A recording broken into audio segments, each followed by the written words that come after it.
সৈয়দপুর বিমানবন্দরে রানওয়েতে বৈদ্যুতিক ত্রুটির কারণ এখনো চিহ্নিত করা যায়নি।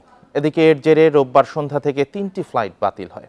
ভোগান্তিতে পড়েন 1.5 শতাধিক যাত্রী। বিমানবন্দরের ব্যবস্থাপক সুপ্লব কুমার ঘোষ জানান, রোববার সন্ধ্যা থেকে রানওয়েতে আলো জ্বলছে না।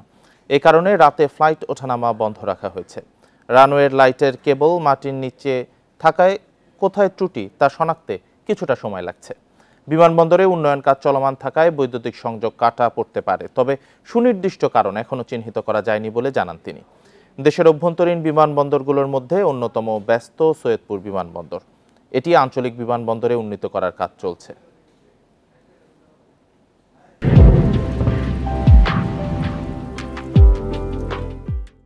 এ নিয়ে জানাতে নীলফামারী থেকে যুক্ত হয়েছেন সহকর্মী মাহমুদ আল হাসান।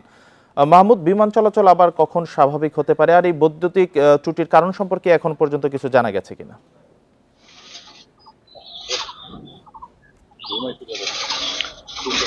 গতকাল বিকেল 5:15 বিমানবন্দর কর্তৃপক্ষ বুঝতে পারে যে তাদের যে নাইট ল্যান্ডিং সিস্টেম সেটি ফল করেছে এবং তার রানওয়ের কিন্তু কোনো লাইটই জ্বলছে না।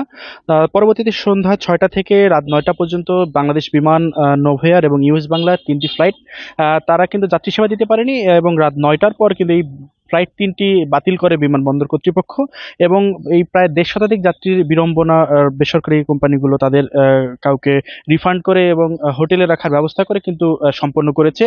কিন্তু এই যে বৈদ্যুতিক যে রানওয়েতে বৈদ্যুতিক যে সমস্যা, সেই সমস্যাটি এখন পর্যন্ত নির্দিষ্ট করে চিহ্নিত করতে পারেনি বিমানবন্দর কর্তৃপক্ষ। বিমানবন্দরের ম্যানেজার সুপ্লব কুমার ঘোষ তিনি যেটি বলছেন যে গতকাল সন্ধ্যা থেকে আজ সকাল পর্যন্ত তাদের প্রকৌশল বিভাগ কিন্তু এই ত্রুটিটি খুঁজে বের করার জন্য তারা কাজ করে যাচ্ছে, তবে এখন পর্যন্ত ত্রুটি খুঁজে পায়নি তারা, এবং তারা যেটি বলছে যে তাদের যে প্রকৌশল বিভাগ তারা কাজ করছে, সন্ধ্যা নাগাদ তারা এই সমস্যাটা সমাধান করতে পারবে বলে প্রত্যাশা করছে। তবে সামগ্রিকভাবে যে বিষয়টি আমরা এখানে বিভিন্ন বেসরকারি যে এয়ার কোম্পানিগুলো রয়েছে তাদের সাথে কথা বলছি, তারা এখন পর্যন্ত কিন্তু নিশ্চিত নয় যে এই সমস্যাটা আসলে কবে নাগাদ বা কখন কিভাবে তারা সমস্যার সমাধান হবে।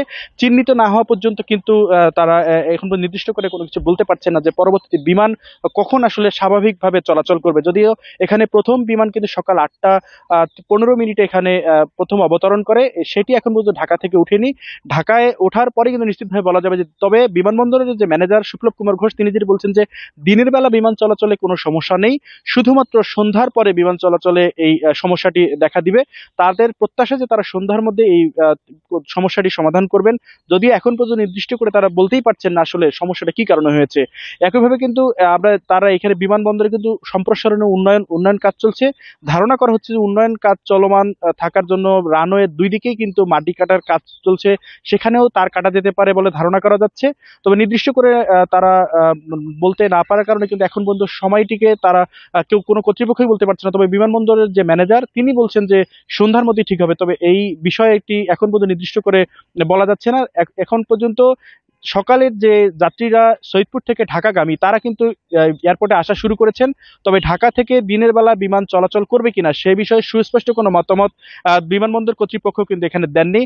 গতকাল সন্ধ্যার পর থেকে কিন্তু আমরা দায়সারা বক্তব্য পাচ্ছি, বিশেষ করে সন্ধ্যার পরে কিন্তু বলেছে বৈদ্যুতিক শর্ট সার্কিট, আবার রাত 9টার পরে বিমান ফ্লাইট বাতিল করার পরে শর্ট সার্কিটের বিষয়টি উইথড্র করে কিন্তু তারা বলেছে যে এই বিষয়টি নির্দিষ্ট করে খুঁজে পাওয়া যাচ্ছে না। তারা এখন পর্যন্ত কাজ করছেন, তবে কাজ ভিতরে কি পরিমাণ চলছে বা কতটুকু চলছে বা কারা কাজ করছেন সেই বিষয়ে কিন্তু কোনো সুস্পষ্ট বক্তব্য এখানকার বিমানবন্দর ম্যানেজার দেননি।